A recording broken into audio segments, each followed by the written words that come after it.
are just so important that you want to squeeze every bit of juice out of every word that you can. So every time you utter a word, make it count.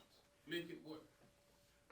My close friends don't even ask me anymore how I'm doing because they don't want to hear my answer. Because they're too accustomed to hearing people say, oh, I'm fine, or same old, same new stuff, same day, different. You know the trite responses we give when people ask us how we're doing. Well, I don't waste my words. When people ask me how I'm doing, I tell them how I'm doing. I say, I'm better than I was, but I'm not as good as I'm going to be. Say that. I'm better than I was, but not as good as I'm going to be. Doesn't that just get you juice? Just saying that I'm better than I was and not as good as I'm going to be. Doesn't that just get you fired up? Because you know, in truth, it's irrefutable that you're better than you were, not as good as you're going to be. Whatever it is that you're doing, if you keep doing it, is it not natural to get better at doing it? Of course. There's some things that you do now pretty regularly that when you did it the first time, well, you weren't that good at it, but you're pretty good now. Why? Because you kept doing it and the list goes on and on and on. Now we talk about Toastmasters, and I'm talking about Toastmasters a little bit. Toastmasters kind of put me on track because for a long time I really wasn't on track. If you don't have a rule book to live by, then you don't know how to follow the rules, and even better, you don't know how to break the rules either. One rule is when somebody introduces you to speak, when someone's in the front of the room, you never leave this space unprotected. You notice I almost forced her to shake my hand when I came up? That's habit. Many things that occurred to me during the course of my life, I would not have been able to manage them if it wasn't for Toastmasters. Just think of it. If every time something happened to you, every experience you had, you were thinking in your head, how am I going to tell this story? Because a long time ago, somebody said that facts tell, but stories sell. So if you're good at telling stories, you're probably going to be better at selling. And no matter what you're doing in life, or you're selling something to somebody all the time. How many of you have a mate, a girlfriend, or a boyfriend? How many of you have kids? Those of you with children, you know that you close at least one deal, don't you? So you sold somebody something. So the better you are at telling stories, the better you are at selling, and conversely, the better your life can be. Now, one story I experienced, it was not a good story. I used to be a registered nurse in the hospital. And as a registered nurse, I saw lots of stuff. And I was flying pretty high on my kite. I thought things were great. And one day, I'm just walking along down the hallway, and I get this odd sensation in my chest. A sensation I never had before. But it's right here in my chest. And this happened before I learned how to look at things as a story I'm telling. So I was caught up completely in the moment when I had that weird feeling inside my chest. And as I kept walking, the feeling stayed. And so now I'm wondering, what is this? Why am I feeling this? Why doesn't it go away? Am I dying? And I went completely past go, didn't collect the $200. I'm in a full-blown panic right in the emergency room, a place where I had helped save many people's lives, and a place where I, unfortunately, had lost some lives. But I knew I wasn't going to stay there. I ran out of there and ran in front of the hospital, my head spinning, getting out of control. I felt like I was going to pass out. I just knew it was all over for me. I kept hearing this voice in the back of my head that said, if you go back and then you're going to die. You go back and then you're going to die. And that was pretty possible because I've seen a lot of people die in there, right? But there I was. Well, after about 6, 7, 10 minutes, I reasoned, well, I'm probably not going to die. I'm probably just having something that I never had before. And with that, eventually, the feeling started to subside and got calmer and calmer, and I was able to go back in. So, how many of you were there with me just now when I was telling you that story? You kind of felt me, didn't you? You kind of felt how scared I was, felt that I was going to die. Well, the power of being able to convey that story is really what everybody needs to have. And I mean, and that's why I got it. And it would be a nice story if I said that was the last time that happened. But no, that wasn't the last time it happened. In fact, it was because of that moment that I can now say that I love Jesus and I'm a Christian. Because if that didn't happen, well, I mean, really, when you get right down to it, look at me. I'm way too cool to be a Christian. Come on, man. I got savoir-faire. I need to be no Christian. But that's what happened. I became a Christian because as I grew up, my family, we went to church all the time. We went to church 6, 7, 8, 10, 12, 30 times a week. And I thought that panic, that whole thing, was about Jesus. And once I got to know Jesus, then it would go away. But no, it really didn't go away. But at least I had an idea about what to do about it. And at least I had a plan about how to go forth and make it go away. Because, see, once you know, again, how the game is played and what the rules are, then you can negotiate it pretty well. So it took several years, and that's another story we'll talk about later. But eventually, I got free of those anxiety attacks and got free of those panic attacks. In no small way, Toastmasters helped me get rid of that because I was able to talk about it. And I was able to talk about other things. And the other experiences I had in life, I was able to manage them because I could treat them like they were somebody else. Which is now time for my second short story. Fred is visiting his buddy, and they're sitting on the porch. And the dog is laying on the porch, and the dog is howling. Oh! Ooh, right? I mean, and they're trying to talk to each other, so all this is getting in the way. You're like, dude, what? Y'all still say dude, don't you? They still say dude. You gotta make the story relevant. You know, you gotta speak to it. Dude, what's up with your dog? He says, oh, nothing. He's just laying on a nail. Look, what? Laying on a nail? Well, if it's bugging him, why didn't he move? He says, well, to tell you the truth, it's not hurting that bad. It's hurting bad enough for him to holler, but it ain't hurting bad enough for him to move. And you know, that's how we are as human beings. That's exactly how we are as human beings. And some of us are that way because we don't know, and others of us are that way just because we're too lazy to move. We'll just as soon complain about something and whine about something than we are to move, than we are to do something about it. And I'm not telling you anything that I'm not guilty of myself.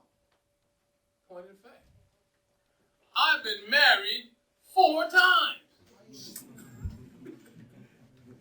4 times I've been married. The first time I got married, I wanted to stop that pain that I was having. I wanted to get that relationship. I wanted life to be fantastic. I wanted somebody to hold hands with when I went to the movies. I wanted somebody to make my meals.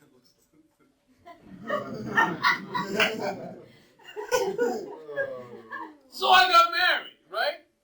Well, I had some issues that I grew up with, just like all of us do. We have stuff. You know, most of the stuff that we have is inside of us. They say it's hard to find happiness within yourself. You heard that before? It's hard to find happiness within yourself. But it's impossible to find it anywhere else. So, wife number 1. Well, it was cool for a while. I was in Germany. I was 21. You know, I was still cool. And she acted all right. She acted like I wanted her to act. She acted well enough to keep me from thinking about that thing inside of me, really, that I needed to deal with, and the thing that's inside of you that you need to deal with. She kept me from thinking about that, and so as long as she kept me from thinking about that, because when things are new and they're exciting, you know, the euphoria and that thing they call endorphins in your mind, you're excited about it, right? But then, well, it wasn't exciting anymore, and and I switched bases. I had a whole new setup now. I wasn't in Germany anymore. I was down in England, so I had to get divorced. Once again, still laying on the nail because I ain't dealing with me, but not willing to do anything about it by dealing with me.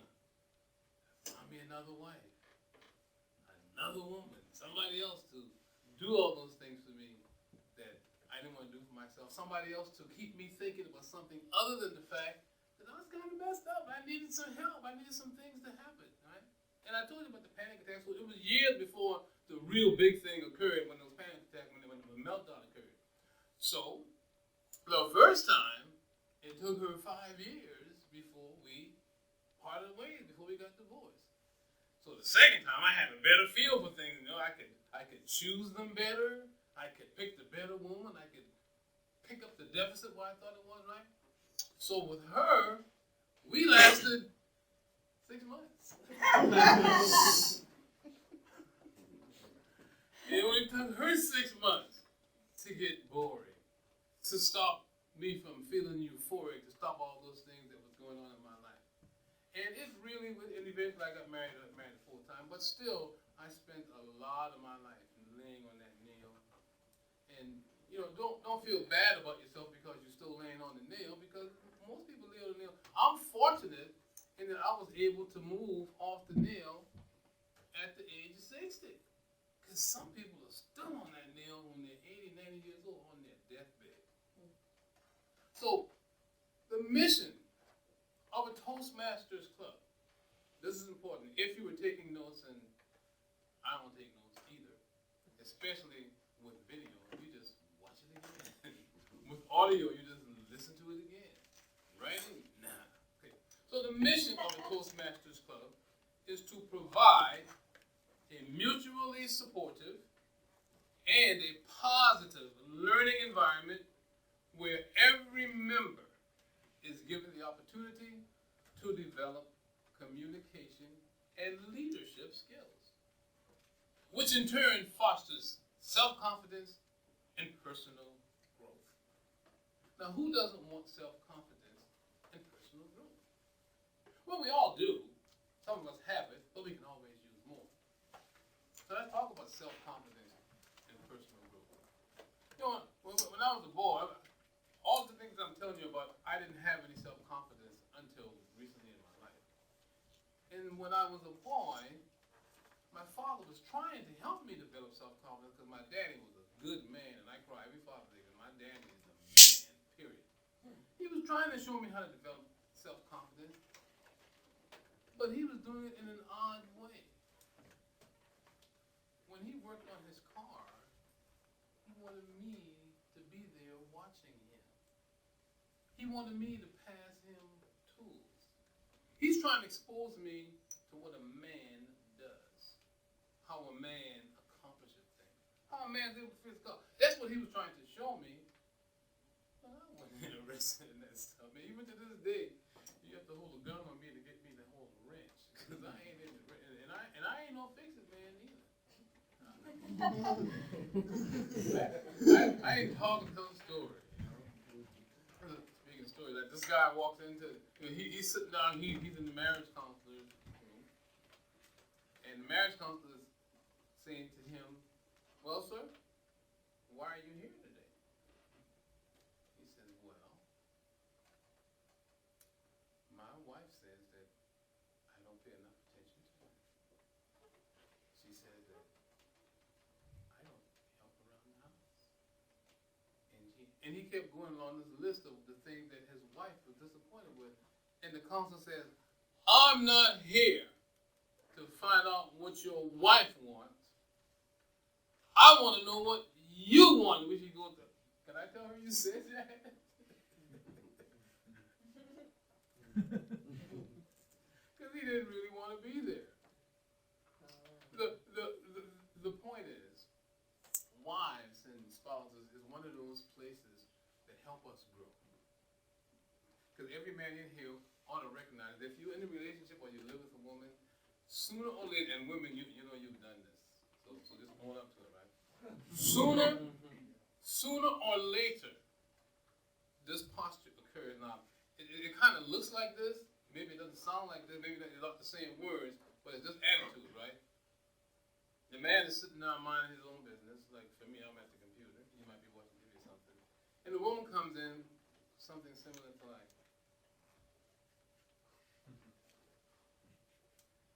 when are you going to get with the program, buddy?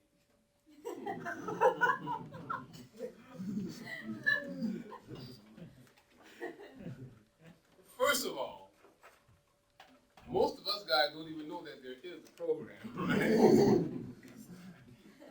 So you know good and well, we ain't with the program. We don't even know what the program is. So I recently had that experience. My wife came in. My wife works nights. She's a registered nurse. Good lady. She's my fourth wife, and she's incredible. Right about the time I decided that I needed to be a better person, I found the right wife. And there won't be any more marriages. Thank you, Jesus. Just in case you some cats get married for 30 or 40 years and get divorced, and I don't know why. A lot of guys figure, when they're married, that there's just like a line of young, single, Nubian women that's waiting for them that would have been with them if they wasn't married, so they don't want to be married. They go through that thing when you're like 50 years old. So my wife comes in, and she says, the toilet is leaking. No, I just told you guys that it's leaking, right? The toilet is leaking and I can't sleep. But fortunately, I had an answer for that because when I grew up, we went from one house to the other. We rented a house, we never owned a house. And almost every house that we went to had that problem. So when the toilet was leaking, I knew what to do with that. That was something that I could fix, right? Because I had a foolproof way to do it. I saw my daddy do it 100 times. If your toilet is leaking, you just go in the bathroom and you jiggle your hands up. And sometimes that didn't work. And if it didn't work, then we had step number 2 was just as easy because what you would do then is you would jiggle your hand again. Right? And if that didn't help, then we just lived with it until we moved. Well, I told you my wife works nights, so she wasn't hardly going to live with it until we moved. So I was forced to do something, and the one thing I do often is I watch YouTube. So I'm watching YouTube, and I decided I'm going to put the word leaky toilet in Google, in YouTube, see what happens. And wouldn't you know it, videos came up to show me how to fix a leaky toilet. Step number 1, do this. Step number 2, do that. And step number 3, if you want more information, give us $19.95. But I wasn't going to go with that. So I kept looking, and eventually I found out how to fix a leaky toilet. And I got up, went down to Lowe's, got the stuff that I needed, came back, and I fixed the leaky toilet. Give me a round of applause. So, I fixed the leaky toilet. I mentioned confidence and self-confidence, personal growth, and Toastmasters. So that little story, that little thing I just told you, helped me with my self-confidence and my personal growth. And it also got me to understand a little bit better how my father was asking me to do all that stuff. It helped me understand how many things as a child your parents want to have you do, and what it does is it builds self-confidence. And if you ain't smart enough to get it as a kid, then God will give you a wife who will push you to the limits, who will make you do stuff that you didn't want to do, that you didn't think you could do. If it wasn't for my wife, I wouldn't know how to edge a lawn. Because I could mow the lawn, but that weed whacker thing, man, I want to cut my toe off. That thing, when I first used it seemed like every 10 seconds the twine popped. You stop again every second. So finally, I decided I didn't want to do it, but when I was able to do it, a section of it, my wife gave me some positive reinforcement. She told me thank you very much. She appreciates that. So this whole thing with fixing the toilet helped me understand how important it is that even though my wife asked me to do stuff that I ain't really into, she asked me to do stuff that I don't really think I can do. But if I love her, and I like to see her smile, and I do love her, right? Yeah, I do. say, man. But it takes you to that next level, and you end up building your confidence. And the great news about confidence is that confidence in any area is going to breed confidence in every area. You're going to try to do things that you wouldn't even believe that you could do. Like, for instance, back to Toastmasters, some people are so afraid of standing in the front of the room and having a conversation. You know, Gene, they said that death is not as frightening as public speaking. They said that some people, given the choice between being the corpse in the casket or the person giving the eulogy over the corpse, the average person would rather be the corpse because they are so torn up about being in the front of the room doing public speaking. But public speaking is fun. And once you get over that fear of public speaking, you will find that it's really, really not that bad. And if you think it's that bad, then there's some more work that you need to do. And most of the work that you need to do is inside. Remember, until you do the inside work, you're just laying on a nail. That's all you're doing. For instance, I got a marketing business. I shoot video. As you can see, I'm in the front of the camera right now. A lot of people tell me, I don't want to be in front of the camera. I don't sound right when I'm in front of the camera. In my world, that is simply a lack of confidence. Because the rest of us have to look at you every day. What do you mean you don't want to be in the front of the camera? You don't want to see yourself. We all got to look at you.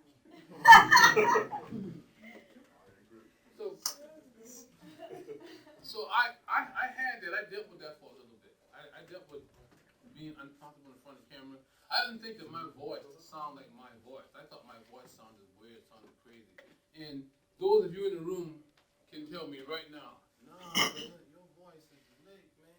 Yeah? That's a lick. Your voice is a lick. So I thought I'd tell myself that. Anyway, I, many years ago, started building my confidence, and I kind of got to understand. I started listening to Napoleon Hill, Think and Grow Rich. Started listening to Zig Ziglar. Zig Ziglar is a great motivational speaker, you know, and I know I'd like to be his heir apparent. You know, I didn't start long enough to go, but, you know, I still got some time left. So I would listen to these people, and they said that we all should get something that's particularly ours. A word, a phrase, or something. Like Les Brown says all the time, I'm better than good, and I'm better than most. Anthony Robbins says, live with passion. So different speakers have different things that they say. And that's when I decided that I was going to say, what do you suppose I was going to say?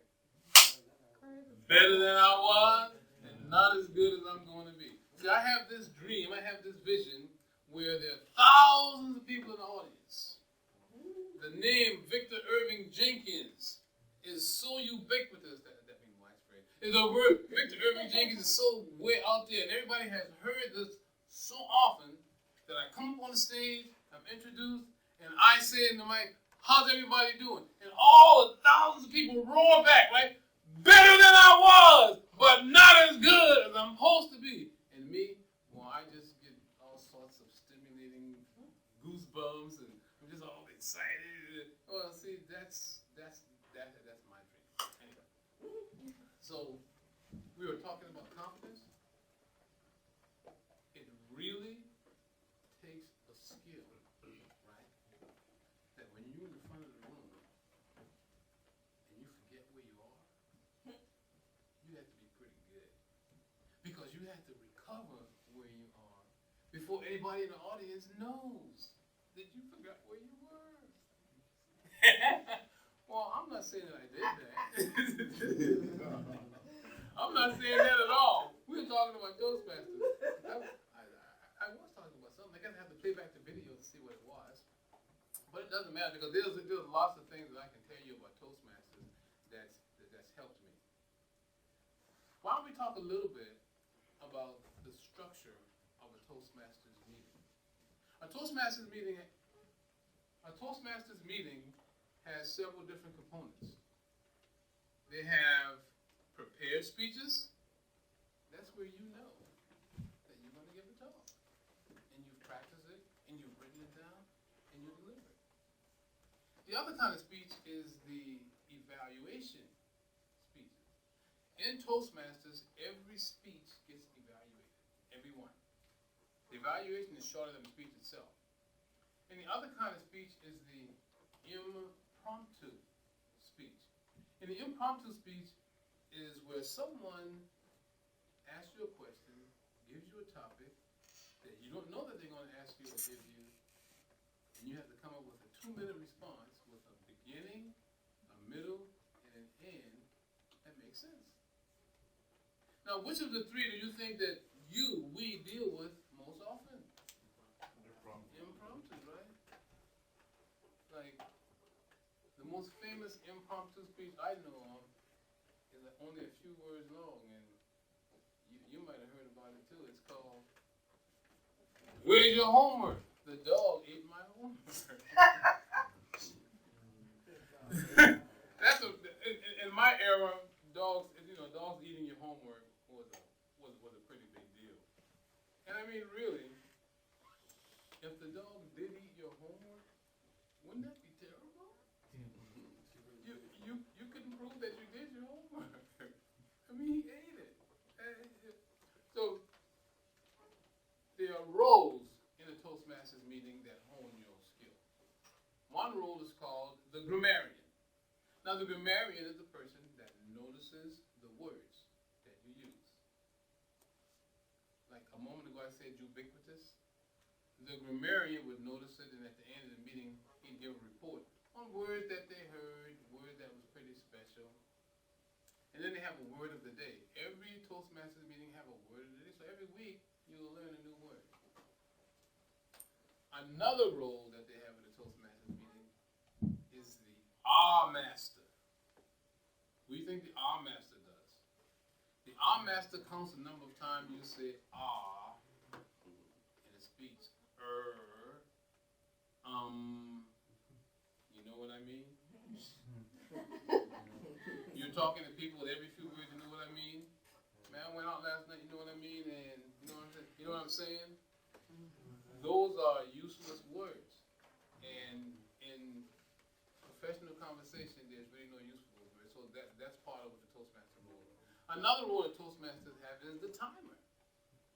The timer is the one that keeps track of time. Because when you are speaking, when you're doing those impromptu responses, you can't just go on and on and on. You have to, here's another thing. Brevity is the soul of wit. Especially you're trying to tell a joke. You tell a joke, you can't take all day to tell a joke. In Toastmasters, they actually have a joke master. That's somebody that comes up in the front of the room and tells a joke. Now, I'm going to give you two kinds of jokes. I'm going to give you the kind of joke I like for a joke master. See, when you're the joke master in a Toastmasters meeting, it's not your time to give a speech. It's your time to give a joke. So you do it 30 seconds or less. A joke, right? A joke like, this guy's walking past the mental institution and he hears everybody going, 13, 13, 13, 13. I wonder what that is. 13, 13. So he sees a little hole in the fence, right? So he goes and he looks in the fence to see what's going on. Somebody poked him in the eye and they're like, 14, 14.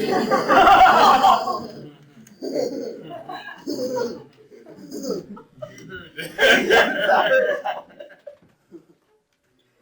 Now that's the kind of joke that you want to do. And when somebody's getting ready to give a speech when the meeting's beginning, that kind of puts you in a good mood, right? So and another one of my favorite stories is a little bit longer, right? This guy's driving along and a policeman stops him. He's writing him a ticket. He's a country boy, he's already mad because he's getting the ticket. So the cop's writing him a ticket, and while the cop's writing the ticket, there's flies buzzing around the cop's head. And so he decides that, he's going to deal with this. He's just killing time while he gets his ticket. And so he says, boy, those circle flies, man, they're pretty bad, huh? The cop says, beg your pardon? The circle fly. Why do you call them circle flies? He says, well, back at the farm, they can always be found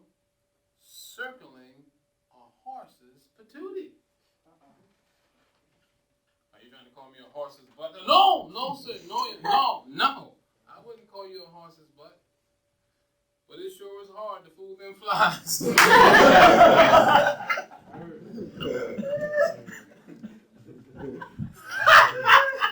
But it sure is hard to fool them flies. So.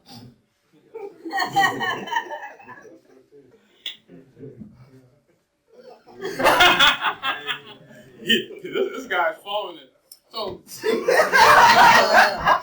when you go to a Toastmasters meeting, those are some of the roles that you're going to experience. And each one of those roles builds a different part of you. And when you're finished, you'll find yourself that you're a well-rounded speaker, and you'll be less and less intimidated by being in front of the room. The big thing about Toastmasters is Toastmasters has 10 different types of manuals. Like they have a manual that 10 different types of speeches in a manual. When you first join the Toastmasters Club, the first speech is called the icebreaker speech. And the icebreaker speech is just what you would expect. It's your first time in front of the room. And in the icebreaker speech, you tell them who you are. Like, I'm Victor. You know, I was the third of 7 kids, and I went to C.A. Brown High School. I was too scared to play football in high school, so I ended up being really, really, really smart because I like attention, but I wasn't going to get no attention by having anybody tackle me on the football field. So my mother's name was John. My mother's name was Elizabeth. So, you know, those kind of things. And that's a speech that you'll hardly need to practice for because you know the story. Which reminds me of another story about my mom and dad.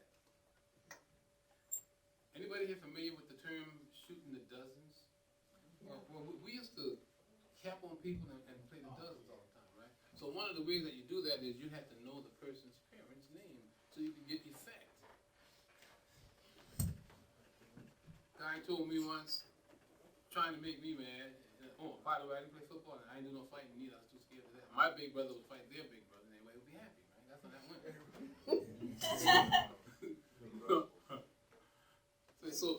So he says, yeah, Liz was chasing Big Johnny and Piggly Wiggly the other day. Y'all heard of Piggly Wiggly? That's a supermarket, right? And my dad's a fat guy, right? Like I used to be.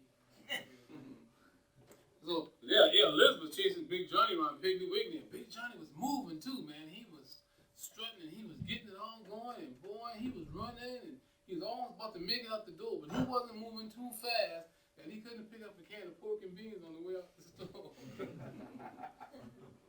See, in my neighborhood, pork and beans was what the poor people ate, you know, and he figured he'd get a can of that going out the store. So anyway, the icebreaker speech. Another type of speech is the working with words. That's when you do a speech where you use several different kinds of words. Like probably one of my favorite words in the world is vicissitudes. I love vicissitudes. Not just because it starts with a V like my name Victor, but say vicissitudes. Vicissitudes. Vicissitudes, right? You use the word vicissitudes in any environment, they know that you ain't no slouch. Who knows what vicissitudes mean? Get this. It's a word that you can use because it just means the ups and downs. The ups and downs of life. The ups and downs of coming to this class. Yeah. The vicissitudes of customers. Oh, now, this is a good story for customer service. I forgot this is a customer service class. I just thought that this was a place to come and give a speech. Good friend of mine, and we'll go over Toastmasters. Good friend of mine is talking about how terrible it is for people to complain about you all the time. Now, understand that nobody has any right to complain about anything, customers included. But if you tell customers that, they won't give you their money. So you can't really tell them that. That's the mindset. But people do complain. So this guy was getting complained on and getting slammed on all the time. And, you know, it was just beating him down, making him tired. I mean, his shoulders were slumping over. He's just, God, I'm so tired. Every time I turn around, somebody's complaining about something. What am I going to do, right? So the buddy says, well, here's what I do. While I'm getting chewed out, I mentally rate the chew out. I rate the chew out on things like vocabulary, passion, holding to the central theme. And I give them a number between 0 and 10 while they're chewing me out. And at the end of the chew out, I give them an overall rating in my head.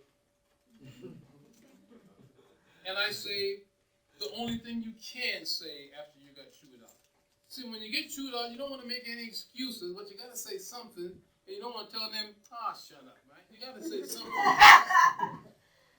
So here's what you say. And I'm sure some of you are going to be telling your teacher this before the end of the year.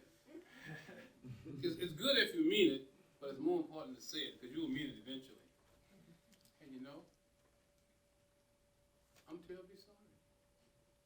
Next time, I'll try to do better. And that's really all you're supposed to do. I mean, truly, because that ends it. Even in the public world, when people do stuff and the media accuses them of doing it and they say they didn't do it, just go ahead and say, yeah, I did it, and I'm sorry. And the thing is over with, but as long as you try to do something other than that, you still got something on your hand to deal with, right?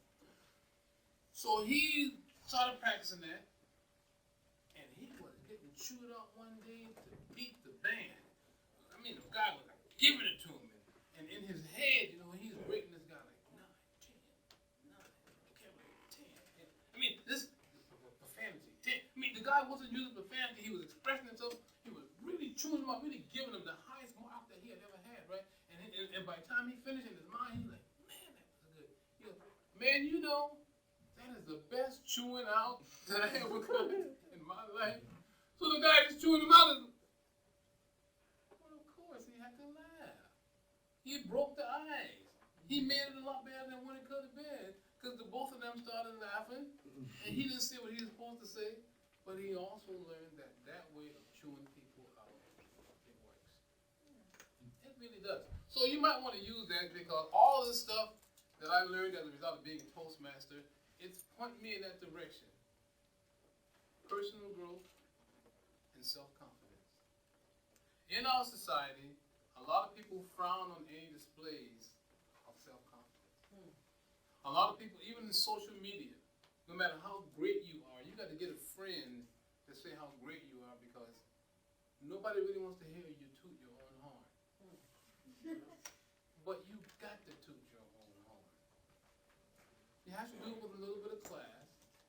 But if you toot your own horn in private, it'll be a lot more obvious in public. Everybody in this room can tell you the kind of stuff that I tell myself when I'm alone. Because that's the stuff that you guys are thinking right now. Is it true? Who cares if it's true? We were talking a moment ago about how people have struggles in video.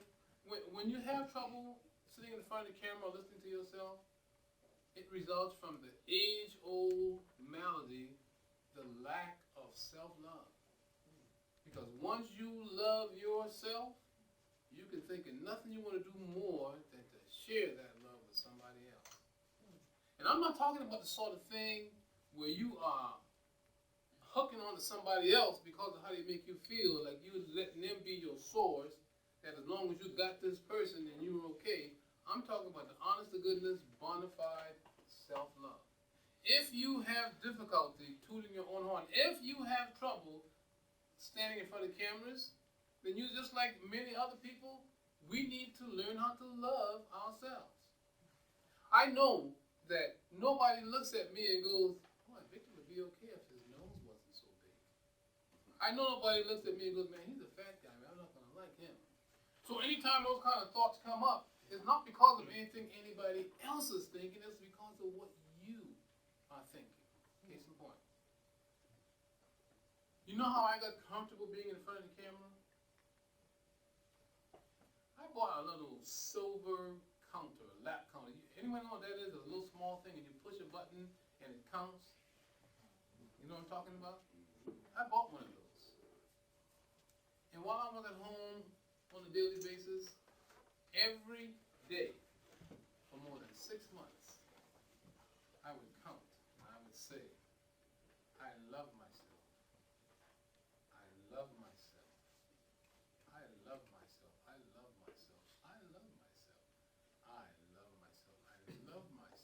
not going to do the whole 100, okay? But you can tell that I've done it. You can see how I'm doing it, how comfortable I am. But how many of you would stand in front of a room full of people and a camera and go, I love myself, I love myself? Well, most of us wouldn't do it. But an odd thing happened. An odd thing happened. Over a period of 6-7 months, when I looked at myself on camera, I looked okay. When I heard my voice on a video, I looked okay, I sounded okay. And so now I advocate that for people that I coach. I tell them, when they don't want to be in front of the camera, you have to be skilled when you tell them that. Because most of us are never, ever in a million years going to admit that we don't love ourselves. But it's pretty easy to know if you don't love yourself by how you treat yourself. And I'm not a crusader against anything, but anybody that does things on a consistent basis that's self-destructive probably doesn't love themselves.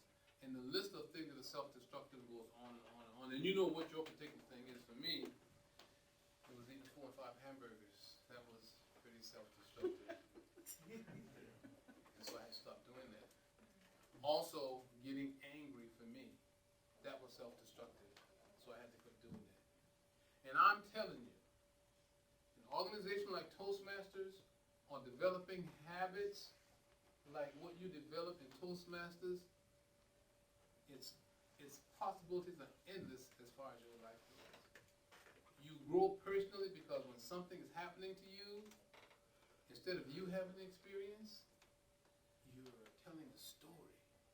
Somebody that you know is having an experience. When you talk about yourself, when you talk about your shortcomings, like it's somebody else, then it doesn't really trip you as much as it could. The day that I got over panic attacks and stopped having them and stopped fretting was such an amazing day. Because it wasn't no big deal.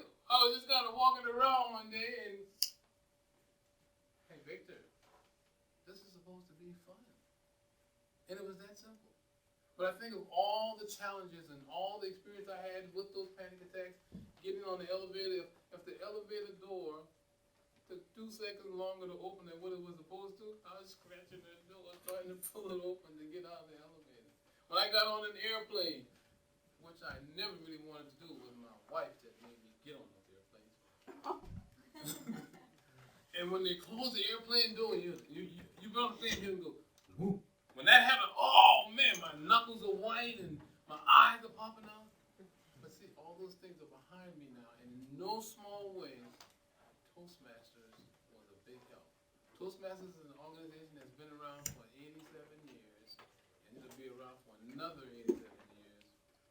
And I hope that I've impacted you. If you want to know more about Toastmasters, you can call me. She'll write my number on the board. But if you want to know how to get one of these, instead of one I had, I used to have a much bigger one. Those of you who think this is big, I had a much bigger one. You can text my keyword obesity to 95577, and I'll connect with you if you want to know how to do that. I'll need a couple of flyers with Gene.